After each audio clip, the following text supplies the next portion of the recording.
Hola, ¿qué tal, amigos de E4People? Volvemos al canal con un nuevo vídeo y seguimos con estos días dedicados a las tortugas ninja. Aquí arriba os dejo el enlace al último vídeo en el que criticábamos, vaya, o hacíamos la crítica más bien, de la última película de las tortugas, animación, Caos Mutante. Pero íbamos a ir a la génesis de todo en lo que a cine se refiere, y a la mejor película de las tortugas ninja seguramente. Y es la primera adaptación de las tortugas a imagen real de 1990, dirigida por Steve Barron. Y es una película muy especial para muchos por nuestra infancia y también es una película bastante reivindicable, ojo, y os voy a explicar un poco por qué. Lo primero, es increíble el aprovechamiento del presupuesto del que hace gala esta película. Un presupuesto de apenas 13,1 millones de dólares, bajísimo, y recaudó 201 millones de dólares. Fue un éxito tremendo, rotundo en taquilla, verdad que las tortugas por aquel entonces tenían una fama mundial, la serie de televisión estaba triunfando, qué decir de las figuras de animación, de las figuras de acción, perdón, de los muñecos, vaya. Las tortugas estaban muy de moda entre la juventud de aquellos finales de 80, primero de los 90, y la película de los 90 triunfó, a pesar, como digo, de un presupuesto raquítico que se aprovechó al máximo. ¿Por qué? Lo primero, hay que hablar de los trajes de las tortugas y de los animatronics, porque hay mezcla de las dos cosas. Aquí está detrás el maestro, el mago Jim Henson, y su Jim Henson's Creature Shop. Henson, pues el mago detrás de Barrio Sésamo, de Cristal Oscuro, se implicó muchísimo en el proyecto. De hecho, es fantástica la calidad de los animatronics. Las tortugas cuando están en primeros planos y Splinter, la mayor parte de sus apariciones en pantalla, son animatronics. Y de hecho a Splinter le operan hasta tres titiriteros. Entre ellos otro mito, casi al nivel de Henson, que es Kevin Clash. Para los que no recordéis, Kevin Clash es el titiritero y el actor de doblaje detrás de Elmo, de Barrio Sésamo. Y es uno de los que operaban también a Splinter en la película. Bien, además, para añadir más verosimilitud, sobre todo las coreografías de acción, que son bastante buenas, los actores debajo de estos disfraces de las tortugas son expertos en artes marciales. Y el director de las coreografías de acción es, atención, otro mito, Pat E. Johnson, que fue el director de coreografías de Karate Kid, por ejemplo. De hecho, hay mucha influencia de Karate Kid. En Splinter es fácil encontrar muchas similitudes con el señor Miyagi. En fin, la película es muy ochentera y muy noventera, también en sus guiños a los cazafantasmas, a los critters, en fin. Es nostalgia pura, pero también es una buena película, como decía. Primero por estos efectos prácticos con Jim Henson detrás, el maestro Henson. ¿Qué decir del personaje de Schroeder?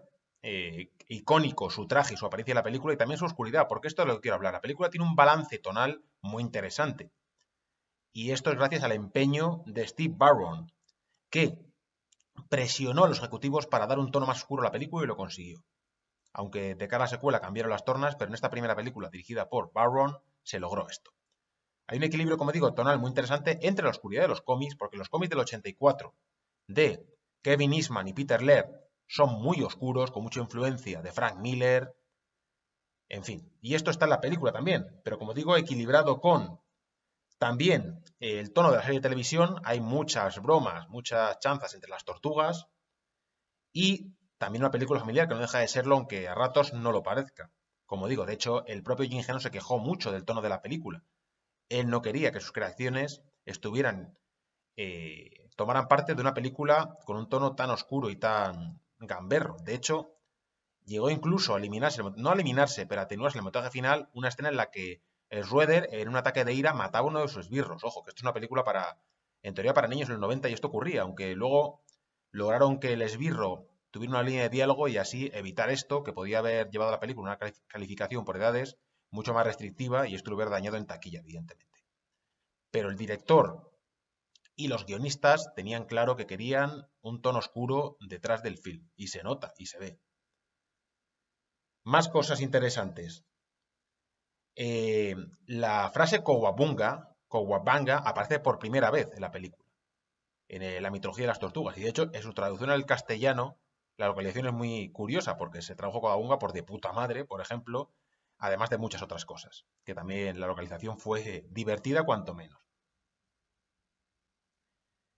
Como digo, la película Reivindicable tiene escenas muy maduras, sobre todo las que relativas a Splinter. Es verdad que hay muchos juegos de guión, evidentemente, típicos en el cine de los 90, infantil, juvenil, familiar. pero también tiene frases, citas y escenas muy, muy, muy, muy interesantes. Por ejemplo, hay una línea de diálogo de Splinter hacia Oroku Saki, hacia Shredder. Recordemos que la historia entre los dos se cuenta en la película, hasta cuándo se remonta, vaya.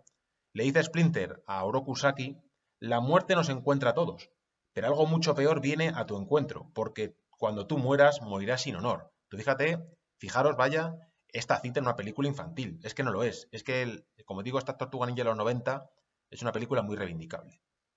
Todo el código de honor de las artes marciales está presente, hay mucha influencia del cine de samuráis también. En fin, la película es una amalgama de conceptos muy interesantes. Aparte, como digo, de el mensaje siempre en las tortugas presente en las historias de tortugas, pero aquí con mucho acierto de esta historia trágica de monstruos rechazados por la sociedad que se ven obligados a vivir ocultos en las sombras, y está muy presente esto en esta película de los 90, que como digo, yo vengo aquí a reivindicar para mí la mejor, con diferencia, de las Tortugas Ninja, y una película en general que admite revisionados y que se disfruta mucho, vaya, a pesar de los agujeros del guión, como digo, de algunas bromas un poco tontorronas entre las tortugas, pero a nivel de diseño de producción es muy, muy, muy, muy interesante, de mucha calidad, a pesar de todo el tiempo que ha pasado. Recordemos, se estrenó en marzo del 1990, ojo, y como digo, ese tono oscuro, ese tono maduro de algunos de los aspectos es muy interesante porque nos retrotrae directamente a los cómics originales de Kevin Eastman y Peter Laird, y esto es para agradecer. Y bien, hasta aquí esta crítica a las Tortugas Ninja de 1990, a la película original, la primera adaptación a pantalla grande de las tortugas. Si os ha gustado, como siempre digo, dadle like, suscribiros al canal, Dracamita, pues ese contenido se va subiendo y lo haremos con más críticas de películas, como si el caso de serie de televisión también tienen cabida, novelas, cómics, como os he visto acá en Facebook, porque hemos que People sea la casa de la cultura. Gracias de nuevo a todos y un saludo.